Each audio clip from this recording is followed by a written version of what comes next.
Oi, pessoal. Então, aí, nesses tempos difíceis que a gente está aí, eu vou usar essa ferramenta de colocar os vídeos das nossas aulas, tá? Explicando os slides e trocando informações com vocês por aqui, tudo bem? Então, olha só, a gente vai falar um pouquinho sobre os riscos adicionais. Além dos elétricos, aqueles que a gente já está mais acostumado, mas que a gente vai falar também mais para frente. Esses riscos adicionais, eles se enquadram aí, em 5 categorias, tá? Então, a gente tem os riscos químicos, a gente tem os físicos, os mecânicos ou de acidentes, eles levam aí esses dois nomes. A gente tem os biológicos e os ergonômicos. Então, a gente vai falar um pouquinho deles e qual a relação deles com a instalação elétrica? A gente vai tentar também abordar um pouquinho disso. Esses riscos, pessoal, eles têm que ficar à mostra para todo mundo dentro de uma edificação, num diagrama que é nomeado de mapa de risco. Vocês já devem ter visto essa representação em vários prédios, ela tem que ficar à mostra, né, de todo mundo poder ver. E aí tem que estar todos os cômodos, né? Então, por exemplo, administração, almoxarifado, jardim. E aí usa essa representação dessas bolinhas com cores. Então, se no jardim tem aqui o marrom e o verde, quer dizer que eu tenho aí riscos biológicos e riscos físicos. Então, a gente vai aprender mais ou menos a fazer aí um mapa de risco. Depois eu vou deixar em um exercício para vocês fazerem. Aqui a gente tem um resumão do que a gente vai falar. Então, por exemplo, dentro dos riscos físicos, tem ruídos, vibrações, as radiações, as temperaturas adversas, as pressões, quem trabalha com umidade. Riscos químicos, esses já estão mais fáceis da gente aí entender, que seria quem trabalha com poeira, fumo, neblina, gases, produtos químicos em geral. Nos biológicos, a gente aí tem o pessoal do hospital, né, com os vírus, as bactérias.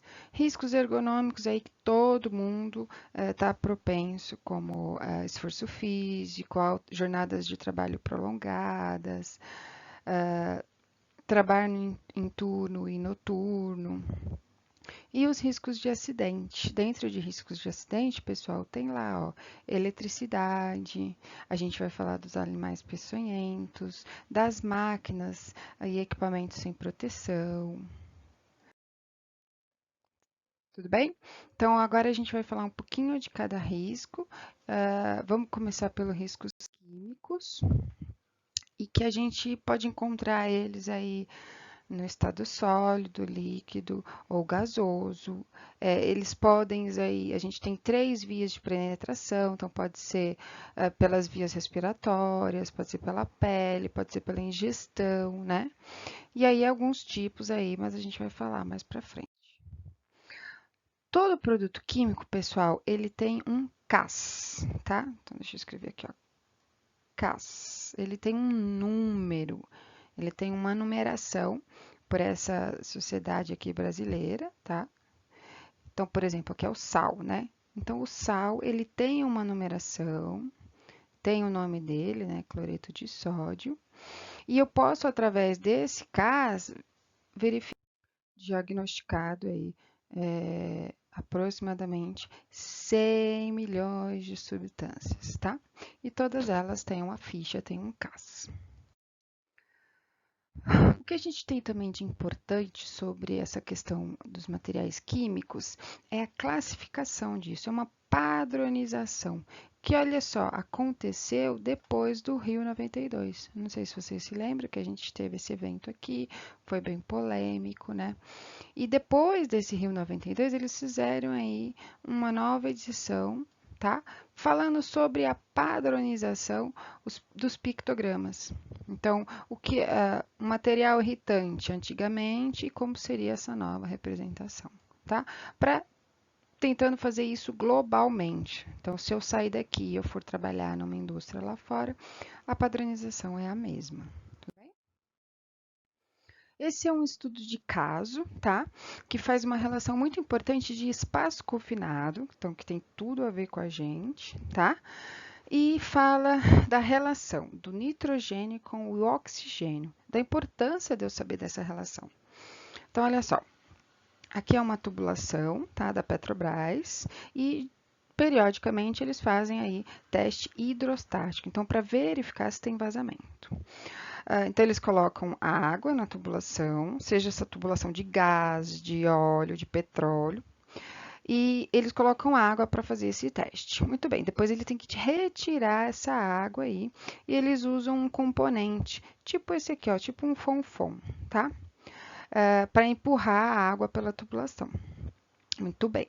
Depois ele precisava tirar esse fonfon e ele não queria sair. Então aí ele usou ar comprimido para tirar o fonfon.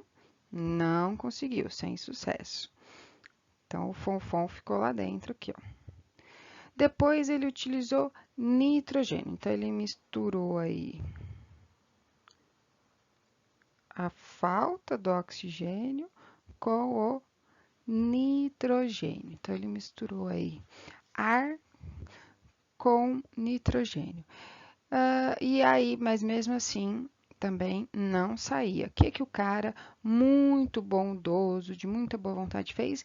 Ele entrou na tubulação. Só que essa combinação de nitrogênio com oxigênio gerou asfixia. Então, o funcionário da Petrobras morreu lá dentro. Por quê?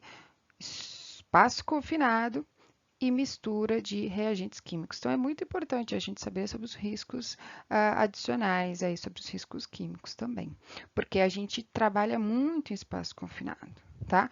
Então, se quando eu for trabalhar em espaço confinado e o oxigênio estiver abaixo de 19%, eu tenho aí asfixia.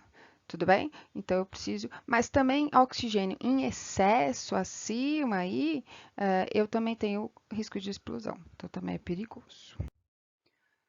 Ah, bom, aí uma causa aí dos agentes químicos, então no caso o cloreto de vinila, que é o PVC. Então teve um boom grande da troca da tubulação de ferro, né, por PVC, que é o cloreto de vinila. Então, as indústrias aí começaram grande produção disso, sem conhecimento da doença que isso poderia causar, que é a acrocianose, tá? É a mesma que causa o frio, ah, ou causa aí tremor, tá? E o que que ela causa? Ela causa essa gangrena dos dedos, tá? E também pode causar câncer de pulmão. Então, depois desse boom do PVC, que os estudos surgiram aí nessa área.